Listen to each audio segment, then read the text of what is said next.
живые взоры я встречаю. Огня, огня, костер готов. Я к ближним руки простираю. Я жду движения, знака, слов. С какой радостной мукой в очах людей ловлю я свет. Но говорю, и дышит скука их утомительный ответ.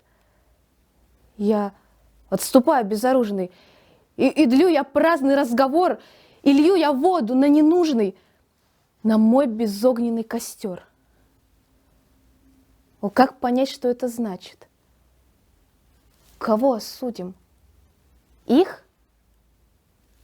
Меня?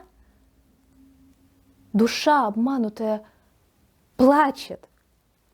Костер готов, и нет огня.